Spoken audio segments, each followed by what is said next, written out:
বিপ্লবের মোহ আধুনিক যুগে সামাজিক ও রাষ্ট্রীয় বিপ্লব ঘটাতে চাওয়া এক ধরনের মোহ ছাড়া কিছুই না। বিপ্লব ঘটানো মানে সমাজ এবং রাষ্ট্রের নিয়ম নীতি সিস্টেমটাই বদলে দেওয়া। বর্তমান যুগে হচ্ছে গ্লোবালাইজেশনের যুগ। এই যুগে এরকম করা অত্যন্ত কঠিন ব্যাপার। কেননা কোনো ব্যক্তি যদি সামাজিক এবং রাষ্ট্রীয় বিপ্লব ঘটাতে চান, তাহলে সমাজ ও রাষ্ট্রের সিস্টেমের সাথে যুক্ত ব্যক্তিগণের সঙ্গে ওই লোকের দ্বন্দ্ব লিপ্ত হতে হবে।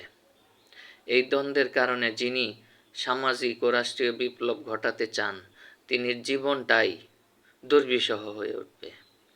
কেননা হঠাৎ করে কোনো রাষ্ট্র ও সমাজের ব্যবস্থাটাকেই পরিবর্তন করতে চাওয়াতে অনেক ধরনের সমস্যা হয়। এর মধ্যে হচ্ছে প্রচলিত সমাজ ও রাষ্ট্র ব্যবস্থার সঙ্গে সংশ্লিষ্ট ব্যক্তিদের স্বার্থের একটা দ্বন্দ্ব উপনীত হয়, যে কারণে এই দ্বন্দ্বের ফলে সেই সমাজ ও রাষ্ট্রের সঙ্গে যুক্ত ব্যক্তিগণ প্রতিবাদ করেন এবং পাল্টা ব্যবস্থা নেন।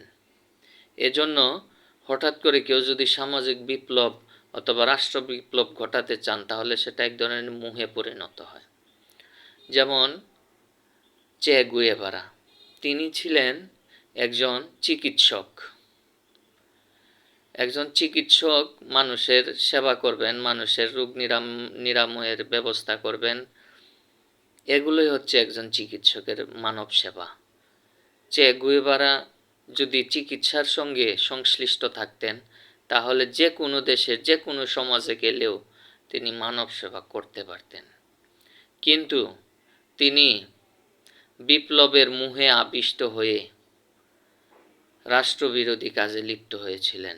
এমনকি এক পর্যায়ে তিনি রাষ্ট্রবিরোধী কর্মকাণ্ড পরিণত হয়েছিল একটা আন্তর্জাতিক সমস্যায়।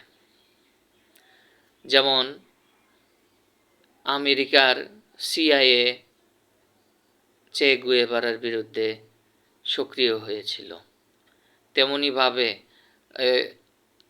এই দক্ষিণ আমেরিকাতেও চে গুয়েভারা বিপ্লব ঘটাতে চেয়ে অনেক ধরনের সমস্যার সম্মুখীন হয়েছিলেন।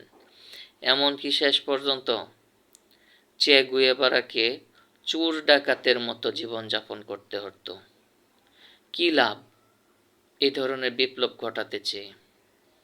যে ব্যক্তি চাইলেই সমাজের একজন সেবক হতে পারতেন, সহজেই হতে পারতেন। তিনি একজন চিকিৎসক ছিলেন, কিন্তু তিনি সেটা না করে করতে চেয়েছিলেন বিপ্লব, যে কারণে স্বাভাবিক জীবন তো দূরের কথা, একদম অপরাধীদের মতো তার জীবন চলতে হয়েছিল।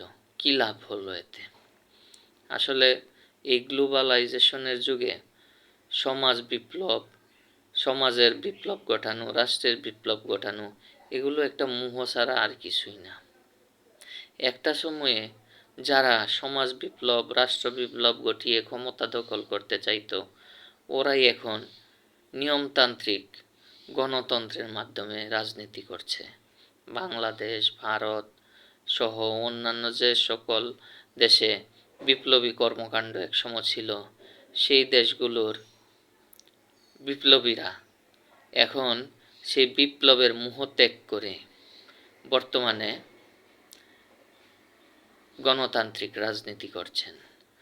তাই এই আধুনিক যুগে বিপ্লবের মোহে আবিষ্ট হয়ে নিজের সমস্যা তৈরি করাতে কোনো সার্থকতা থাকতে পারে না।